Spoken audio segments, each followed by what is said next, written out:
பிரியா என்ன டிஃபன் இன்னைக்கு? இன்னைக்கா அவல் போகா செய்யலாம்னு இருக்கிறேன். அப்படியா? Okay okay. இது பார்த்தாக்கா ஓகே அவல் மாதிரி தெரியுது. இதில் என்ன செய்ய போகிற அவலில்? எனக்கு தெரிஞ்சப்போ இதை வந்துட்டு தோசை இட்லியில் சேர்ப்பாங்க. இல்லையே இதில் அவல் லெமன் ரைஸ் செய்யலாமா?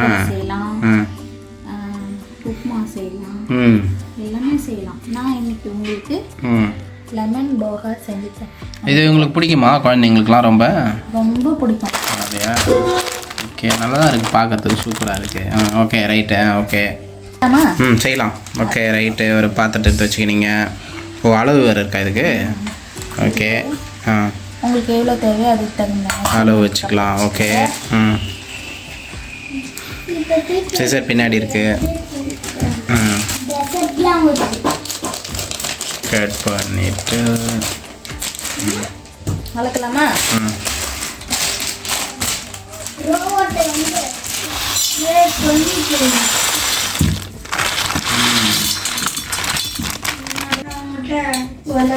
ஓகே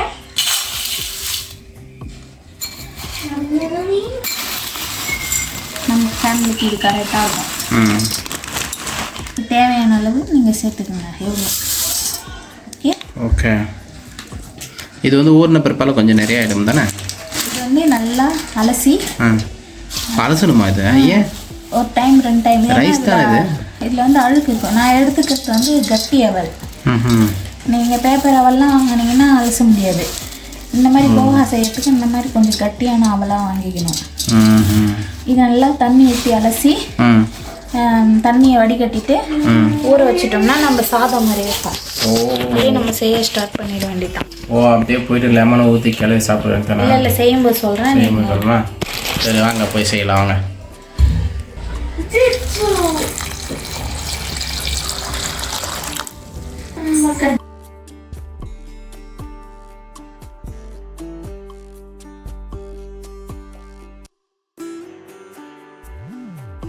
செய்யக்கூடாது. நம்ம பாஸ்மதி ரைஸ்லாம் எப்படி ஸ்லோவாக கழுவுவோம். அள்ளி காமிங்க பாருங்க கையில்.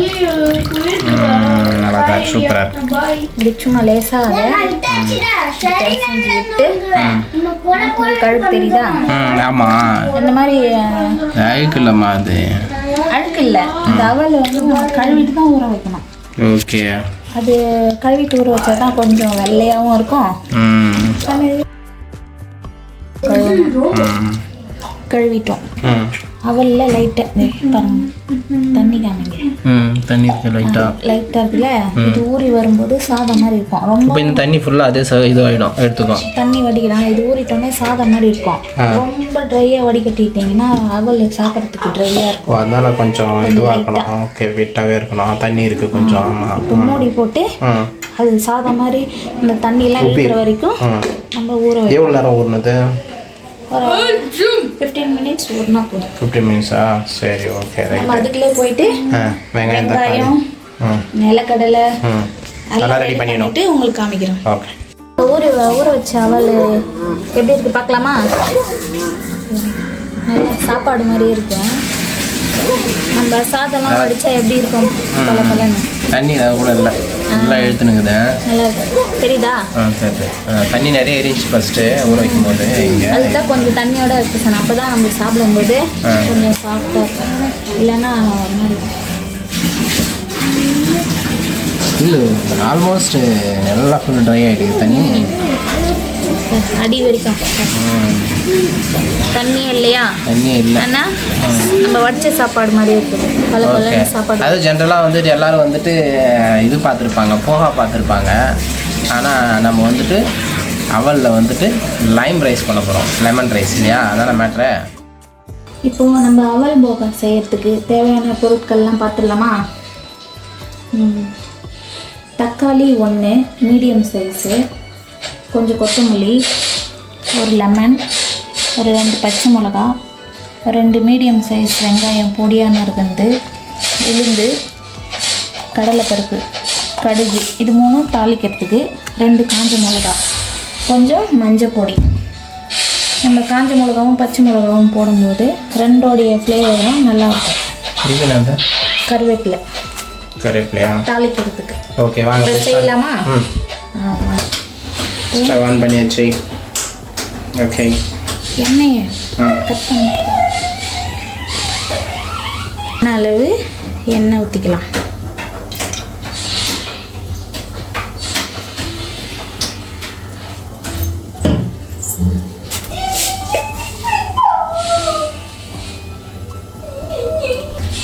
எண்ணெய் காஞ்சோடனே ஒரு ஸ்பூன் கடுகு பொரிஞ்சிட்டோன்னே ஒரு ஸ்பூன் கடலைப்பருப்பு, ரெண்டு ஸ்பூன் கடலைப்பருப்பு, ஒரு ஸ்பூன் உளுத்தம்பருப்பு. நான் வேர்க்கடலை சொல்ல மறந்துட்டேன். இது ஒரு கையளவு நான் ஏற்கனவே வறுத்து வச்சுருக்கேன். அதெல்லாம் கொஞ்சமாக ஃப்ரை பண்ணால் போதும். ஒரு 2 கொத்து கருவேப்பிலை போட்டுடலாமா?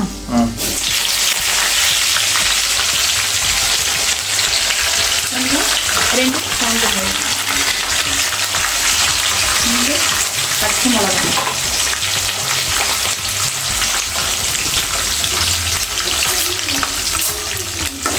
இதெல்லாம் போட்டு ஃப்ரை பண்ணிக்கணும்.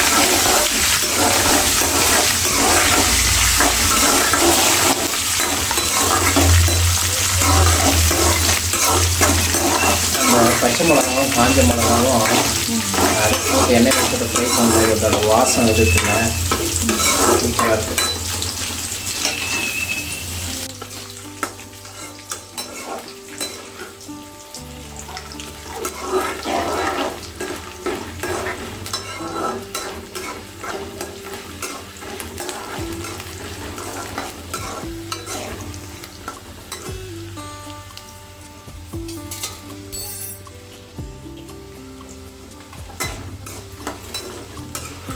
பருப்பெல்லாம் நல்லா செவந்து வந்தோம்னா தெரியுதுங்களா? பொன்னிறமாக வாங்கிடுச்சு எல்லாமே. இதெல்லாம் ஆட் பண்ணுறோம். இப்போ நம்ம பொடியாக நறுக்கின வெங்காயம், ஆனியன், ஆனியன்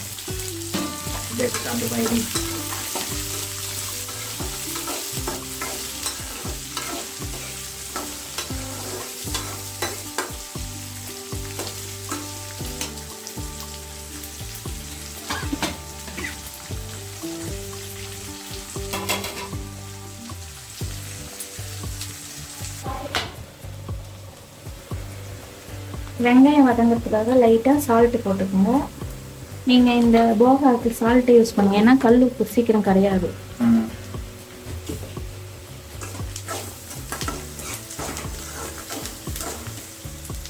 பதம் வந்தோடனே ரொம்ப வதங்கக்கூடாது, கண்ணாடி பதம். ஆமாம், கண்ணாடி பதம் வந்தோடனே ஒரு தக்காளி பழம்,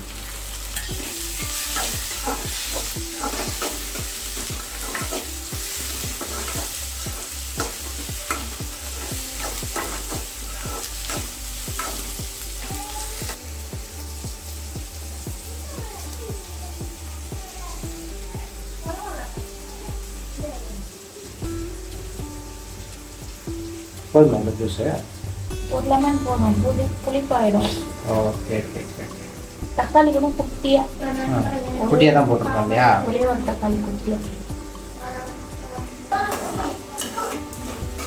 இப்போ தக்காளியும் லைட்டாக வதங்கினா போதும். தக்காளி லைட்டாக வதங்கினா போதும். நம்ம மஞ்சள் தூள் சேர்க்கலாம். மஞ்சள் தூள் ஒரு 1/4 ஸ்பூன்.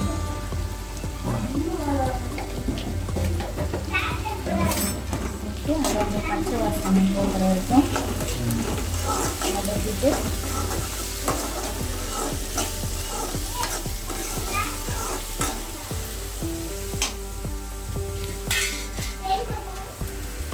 இந்த ப்ரிப்பரேஷன் டைம் எவ்வளோ அதுக்கு?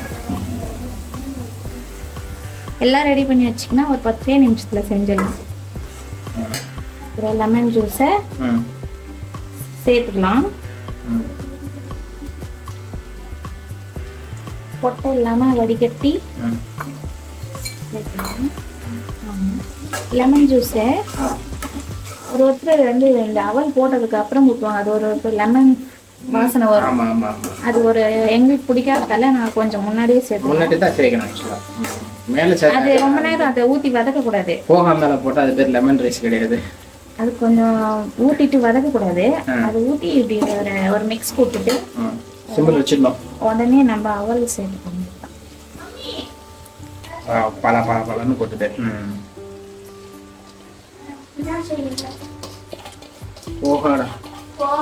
போகா லெமன் ரைஸ் இது.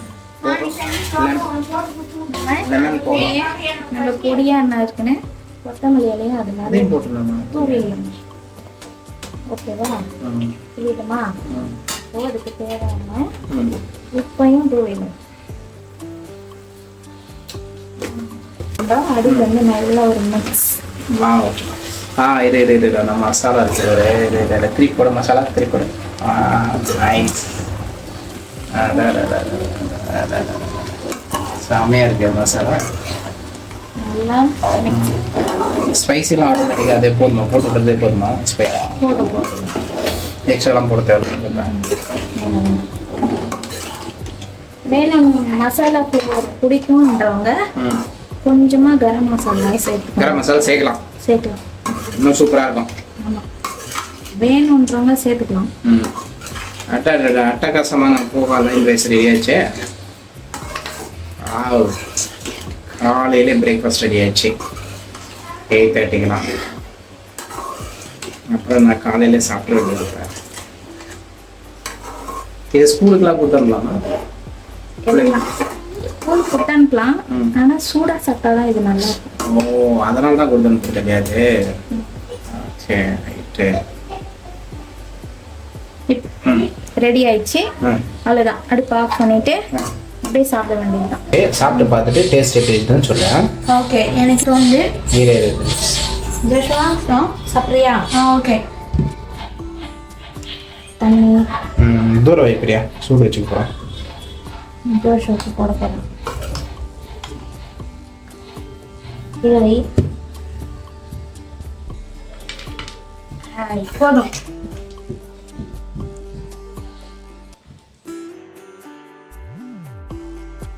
ஜோஷ்வா சாப்பிடுச்சலாம். சாப்பிட்டு பார்த்துட்டு டேஸ்ட் எப்படி இருக்குன்னு சொல்லுப்பா.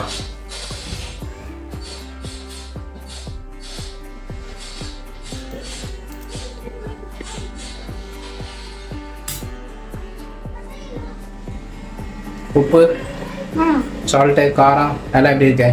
நைஸா? சரி ஓகே. அப்போ இந்த டிஷ்ஷு வந்துட்டு உங்கள் வீட்லேயே செஞ்சு பாருங்கள். உங்கள் குழந்தைங்களுக்கும் கொடுங்க, செஞ்சு கொடுங்க. ஸோ அவங்களும் வந்துட்டு சாப்பிட்டு பார்த்துட்டு எப்படி இருக்குதுன்னு சொல்லுவாங்க. இந்த வீடியோ பிடிச்சிருந்துச்சுனாக்கா லைக் பண்ணுங்கள், கமெண்ட் பண்ணுங்கள், ஷேர் பண்ணுங்கள். அதேமாதிரி உங்கள் ஃபேமிலி ஃப்ரெண்ட்ஸுக்கும் ஷேர் பண்ணுங்கள். தேங்க்யூ ஃபார் வாட்சிங். பாய்.